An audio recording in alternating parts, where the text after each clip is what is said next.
Hi, இன்னைக்கு short stories வரிசையில் தெனாலிராமன் கதை ஒன்று பார்க்கலாமா? பிறந்தநாள் பரிசு. நான் அவங்க பத்மஜா. ஓகே, ஸோ இது தெனாலிராமன் கதையில் ஸ்டார்டிங் என்ன பார்க்கலாம்.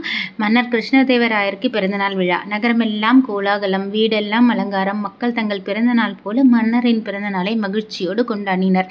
முதல் நாள் இரவே வீதிகள் தோறும் ஆடல் பாடல் நிகழ்ச்சிகள், வான வேடிக்கைகள், அரண்மனையில் வெளிநாட்டிலிருந்து வந்த அவர்களுக்கு விருந்து ஏக தடபுடலாக நடந்து கொண்டிருந்தது.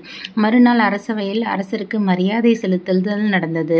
முதலில் வெளிநாடுகளிலிருந்து வந்த அரசு பிரதானிகள் தங்கள் நாட்டு மன்னர்கள் அனுப்பிய பரிசுகளை தந்தனர். பிறகு அரசு பிரதானிகள் பொதுமக்கள் மன்னருக்கு பரிசளித்து மரியாதை செலுத்தினார்கள். அதன் பிறகு அரசின் நெருங்கிய நண்பர்கள் தங்கள் பரிசுகளை அளித்தனர். மன்னர் அன்போடு அந்த பரிசினை வாங்கி கொண்டார். அப்போதுதான் பெரியதொரு பொட்டலத்துடன் தெனாலிராமன் உள்ளே நுழைந்தான். அரசர் உள்பட எல்லோரும் வியப்போடு பார்த்தனர். மற்றவர்களிடம் பரிசுகளை வாங்கி தன் அருகே வைத்த மன்னர் தெனாலிராமன் கொண்டு வந்த பரிசு பொட்டலம் மிக பெரியதாக இருந்ததால் அவையில் உள்ளவர்கள் ஆவலோடு என்ன பரிசு என்று பார்த்ததால் அந்த பொட்டலத்தை பிரிக்கும்படி தெனாலிராமனிடம் கூறினார் அரசர். தெனாலிராமன் தயங்காமல் பொட்டலத்தை பிரித்து கொண்டே இருந்தான். பிரிக்க பிரிக்க தாழை மடல்கள் காலடியில் சேர்ந்தனவே தவிர பரிசு பொருள் என்னவென்று தெரியவே இல்லை.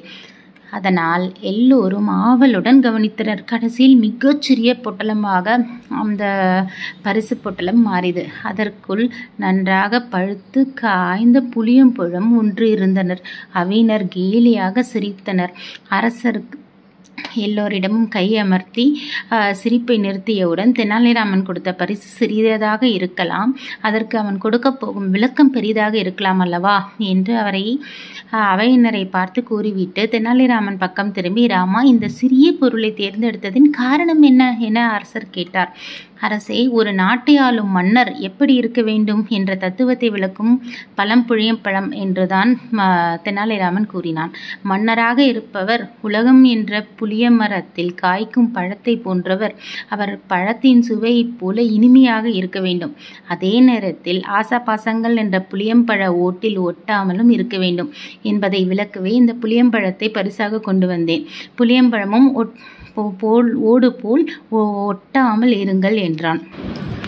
அவையினர் கைத்தட்டி ஆரவாரம் செய்தனர். மன்னர் கண்கள் பணிக்க ஆசனத்திலிருந்து எழுந்து தெனாலிராமனை தழுவி, ராமா, எனக்கு சரியான புத்தி புகட்டி நான் ஒரு பிறந்த நாள் விழாவிற்கு இத்தனை ஆர்ப்பாட்டம் தேவையில்லை. பொக்கிஷ பணமும் பொதுமக்கள் பணமும் வீணாக்கும்படி செய்துவிட்டேன். உடனே விசேஷங்களை நிறுத்துங்கள். இனி என் பிறந்த நாள் என்று கோவிலுக்கு மட்டுமே அர்ச்சனை ஆராதனை செய்ய வேண்டும். அவசியமில்லாமல் பணத்தை ஆடம்பரமாக செலவு செய்யக்கூடாது என உத்தரவிட்டார். தெனாலிராமன் துணிச்சலையும் சாதுரியத்தையும் எல்லாரும் பாராட்டினர்.